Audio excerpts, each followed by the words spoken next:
This is literally the most powerful Druid has been since 3rd edition. With the power of creation and destruction, the Wildfire Druid is nigh unstoppable.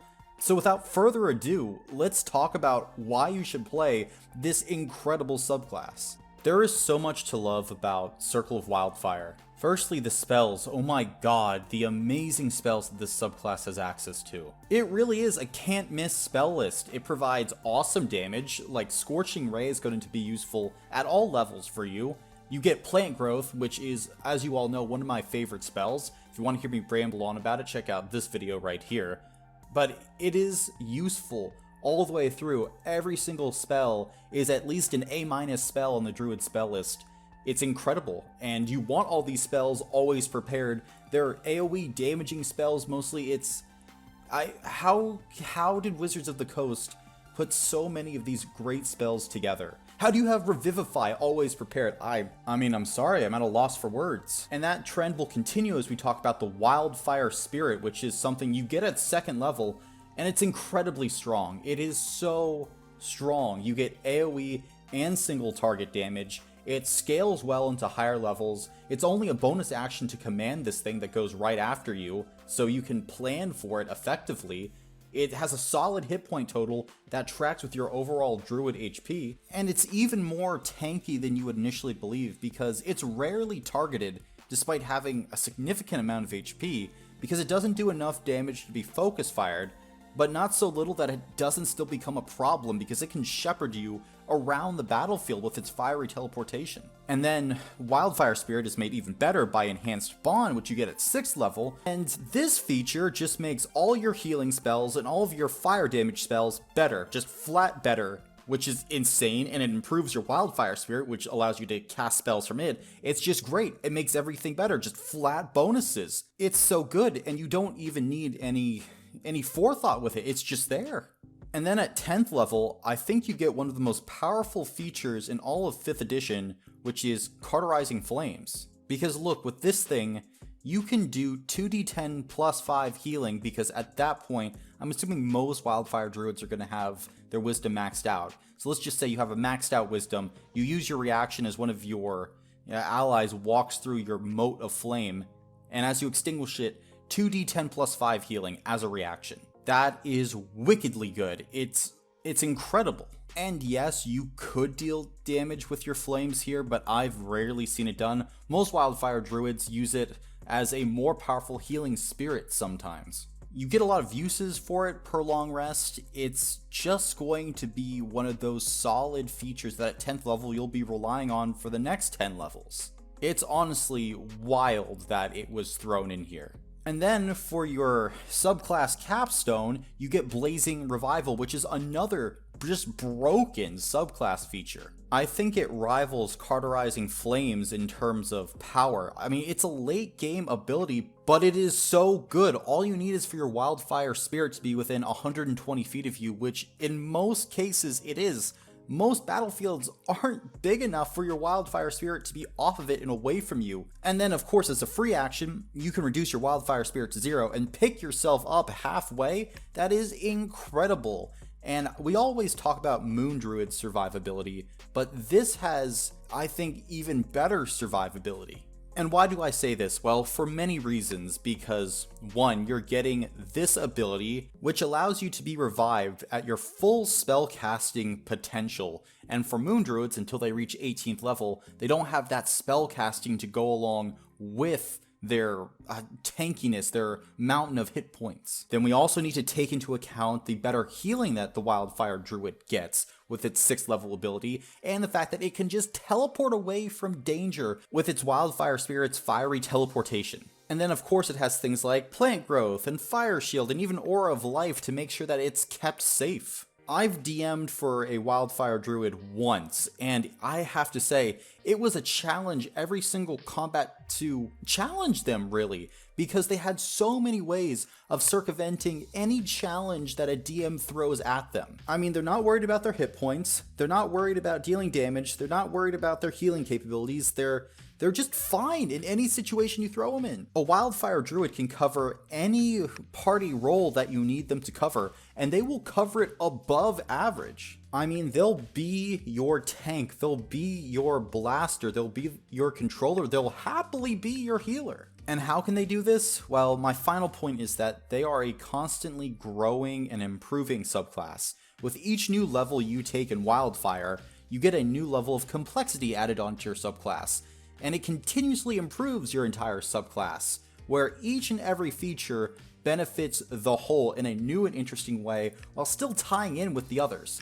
So not only are all the subclass abilities useful, but they are also applicable to a wide variety of situations. Like, you'll be using Enhanced Bond every single session, every single combat. You'll be using your Wildfire Spirit every single combat. Once you get Cauterizing Flames, that will be used every single combat. These are all strong, far-reaching features, and really the features can go outside of combat. The Wildfire Spirit's fiery teleportation can be used outside of combat because that 15-foot teleport can get you through windows, can get you under doors, can help solve puzzles. It is useful, it has utility. I had my Wildfire Druid, as they were attempting to basically hold a castle during a siege, take a whole bunch of cows, slaughter them in front of the main gate, and so when the enemies ran forward, they just used their Cauterizing Flames as traps. But they also used those Cauterizing Flames once to start a fire when they were out of spell slots. Basically, this subclass is just going to always be useful. So now let's get on to concepts, and the big concepts here are rebirth and renewal. Starting with the concept of destruction, fire is of course destructive, it burns things down. Your Wildfire Druid could represent nature's fury, but also it can represent creation, because after the flames, nature tends to regrow. The fire makes way for new things, new creation, new life. So your Wildfire Spirit could be the center of that duality. And also focus in on that Wildfire Spirit. How did you come to bond with this particular spirit?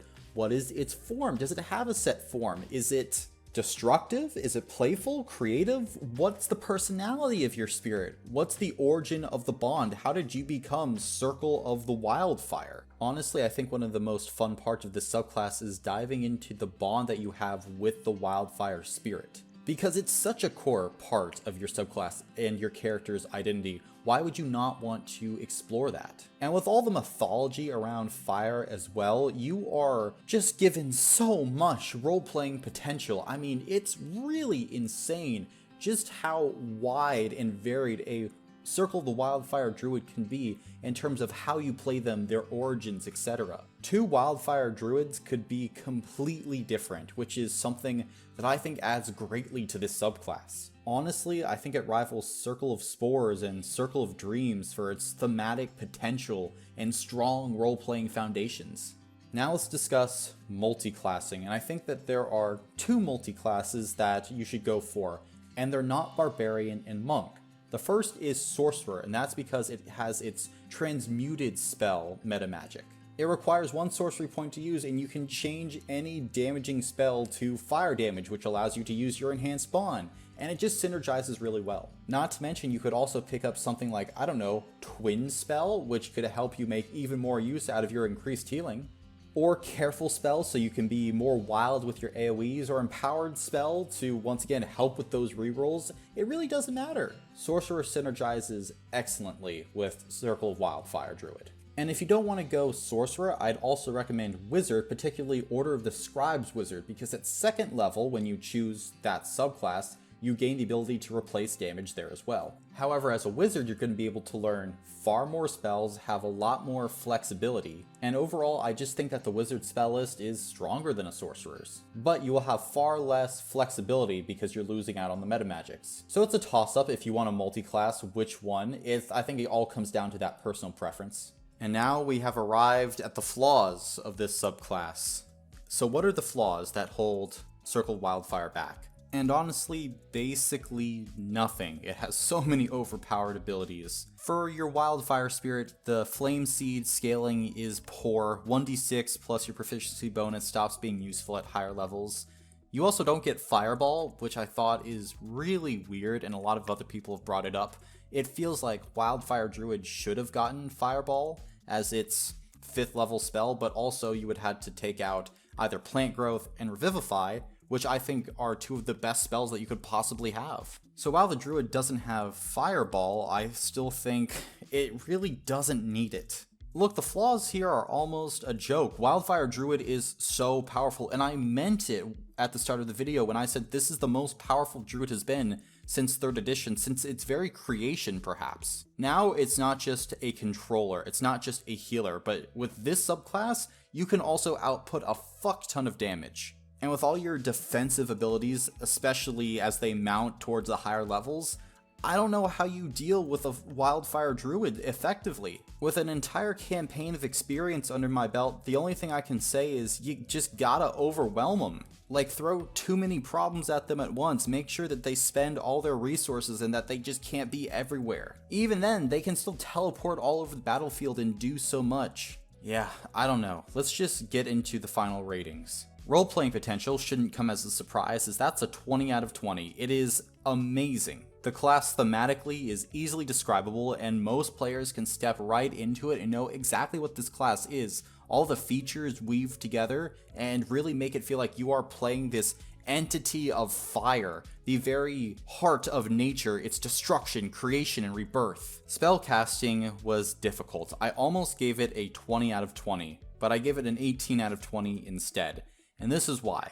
Burning Hands and Flaming Sphere don't hold up as well at higher levels, but they're great at the levels they're gotten at, paired with not having Fireball, which is half a joke, and I'm giving this an 18 out of 20, still far beyond the average Druid in terms of spellcasting. Next is Wild Shaping, and I'm giving it a 19 out of 20 because the Wildfire Spirit is a part of the Wild Shaping category. It uses the Wild Shape as a resource. All its powers I'm counting under Wild Shape, and with that, it's just incredibly powerful. It doesn't have the Wild Shaping power, I still don't think, of a Moon Druid. I still think that gets you the most out of your Wild Shape, but this is a close, I think, second.